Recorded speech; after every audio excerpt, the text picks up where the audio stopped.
a lot of priests, because I am seeing this resurgence, especially amongst younger priests, of a desire to be priests first and foremost, to offer the holy sacrifice of the Mass, to offer the sacraments, to not just be reduced to kind of the community organizer of their parish, governed by Susan from the parish council and all these whims, right? And so the three suggestions I thought I'd have, and I want to kind of bounce them off you, is I think that it would do a lot of good for the church if Mass was celebrated ad orientem. Priests who talk about that say it focuses the priest, it focuses the laity, it's just easier, better. The second thing I'd say is I'm already seeing this, especially in this year of Eucharistic revival. Kneelers, altar rails are back, but even just kneelers, small kneelers, just a real serious understanding of communion on the tongue, reverence, right? Patens, that sort of thing. And the third thing I think is Eucharistic prayer 1. I didn't know that the Roman canon was an option except for occasionally feast days like Christmas growing up. And I was always like, oh my gosh, why is it so long? But now I realize, I was listening to it just the other day, again, at this Novus Ordo Mass in Kansas City, and I go, oh my goodness, this is a concentration of the Catholic faith. We have the invocation of the saints. We have prayers offered first and foremost for the church. We have the prayers for the dead. Like everything is so concentrated here. Even how we speak about our Lord in the Roman canon is leaps and bounds ahead. Now, for the low Mass, for the weekday Mass, if you got to get back to work in 20 minutes, half an hour, totally can let the other ones go. But at least for Sunday Mass, I think that would just be so impactful for the faithful and for the priest to understand the focus of what we're doing, like the holy sacrifice of the Mass in its proper place. Jordan, you hit it out of the park.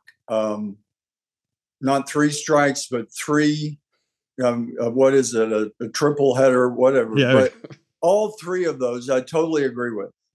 And what are they? They're greater reverence, more of a focus on Christ, more of a focus on he's really there.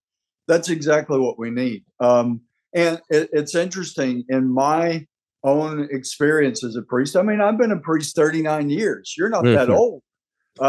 Almost 30, so not quite. But in the last several years, since I've been a bishop especially, like Eucharistic prayer 1, that's the Eucharistic prayer I use. And like I said, when I was Father Joe, hardly ever. I was very unfamiliar with it. Eucharistic prayer 3 was the, ubiquitous, almost always, Eucharistic prayer 3, which is not bad. But I think in this time, I would mandate all three of those immediately if I had the authority to do so, and a lot of other things. But I think those are three simple. It can be done in virtually every church. Turn around, face God, quit trying to be the master of ceremonies at a human gathering. That's not what the Mass is. Just get over it. That's not what the Mass is. I know people here in Tyler and I had really I kept trying to bring in the ad orientem, and people kept pushing back. I would do it some, and some of the priests, if priests asked if they could do it in the diocese, I said go for it. But we do have to be aware that, in fairness to the people who haven't been taught well, right? They react. And I guess what held me back is, especially in the last years, as it became clear that, my time as Bishop of Tyler may not be that long. I didn't want to put more shock into people's lives by mandating something. I wasn't big on mandates. I encouraged the priest, but I really was encouraging ad orientem.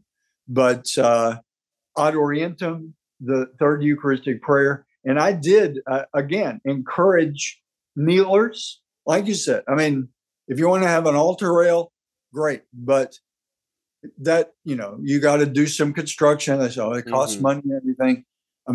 I was really encouraging and urging kneelers, and not mandating, because the actual liturgical texts now for the U.S. say people should stand to receive communion, but for the Novus Ordo. But I think we need to give people the freedom. In COVID, I mean, COVID did some good things. I mean, it was a mess, but liturgy, of course, the terrible thing is it shut down masses for a while. But thankfully, that wasn't for very long in this diocese. And one of the things that COVID did was we stopped offering communion under both species, which if you, even in the most current liturgical text, that was meant to be occasional and extraordinary.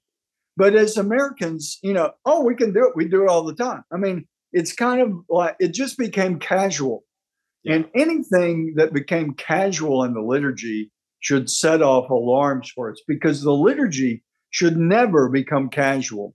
I mean, yes, it's a ritual that we should be accustomed to, but it shouldn't. If it's becoming casual, then that needs to be a yellow caution light, at least, because casual about our encounter with God's divine Son, Jesus Christ, in the liturgy.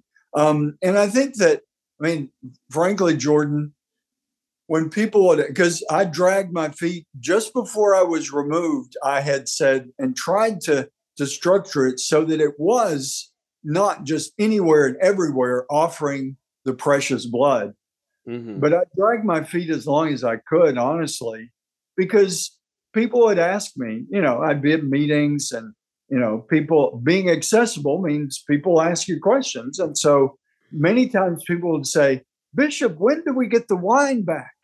And that would, one friend actually said they saw, it made me angry because wine, to me, that illustrated, that's why we don't need to do that. It's not wine. It's the precious blood of Christ. And if we're treating it as a sip of wine that we get to do at Mass, then we need to be recatechized and we need to rethink it. And so I think that anything that becomes casual and leans toward a lack of reverence, we need to, that's, to me, I've already said that in other places, but the Eucharistic revival really calls on the bishops to make some of these structural changes. Like communion in the hand. You probably think, well, it's been that way forever. It was in 1978. Not me anymore. I was in the seminary when the indult, it was an indult. What's an indult? A special exception, a special permission. The bishops of the United States, and if I had been a bishop then, I would have argued against doing it. But for whatever reasons, and I think sometimes not good reasons, but they asked for an indult from Rome to allow communion in the hand. What happens by the time you're a kid growing up? And I'd already grown up, but as a young priest, it became everywhere. And many people became Catholic or were raised as Catholics. They had no idea that people sometimes receive on the tongue. They thought, oh, well, this is just what you do all the time, receive in the hand. It was an indult, a special exception.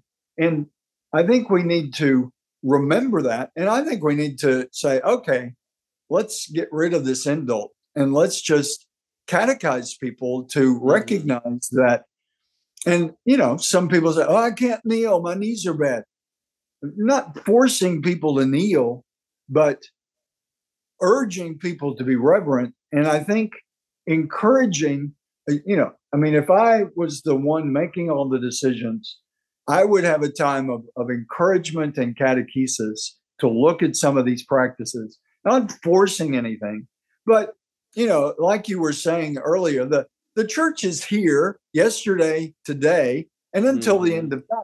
We don't have to be in a big hurry to change things. If it's clearly desecration of the Eucharist, absolutely. Right. But if it's just a not so good practice, rather than shocking the people, I would encourage the bishops to begin moving things in the direction. One thing, encourage priests to celebrate Mass ad orientem. Encourage them to provide kneelers without mandating that you have to kneel. And encourage the three things you say, using Eucharistic Prayer 3, especially on Sundays, and frankly, that's when 99% of the people, that's the only time they go to Mass. So if you said, we're going to do this on Sundays, very quickly people would say, oh yeah, I hear that all the time. And, I've never taken the time to actually see how much longer Eucharistic Prayer 1 is than Eucharistic Prayer 3, but it can't be more than a few minutes. And honestly, I mean, I know some people don't like it, but one thing that, I mean, looking at the history and the development of the Novus Order and all, it was designed to make it in and out quick. It was very, I think Americans had a lot of influence on that. And we like things done, get it over with. The Mass isn't something to get over with. I mean, it should be, you don't make it a day-long event, but one thing that, you're probably aware, since you're familiar with the traditional Latin Mass, the priest, it was in the rubrics to take your watch off. I would love to see that encouraged. Oh, I like that. Fathers, take your watch off. Celebrate the Lord. And, and people need to adapt to that and understand that it's going to take some time. But, what are they in such a hurry about?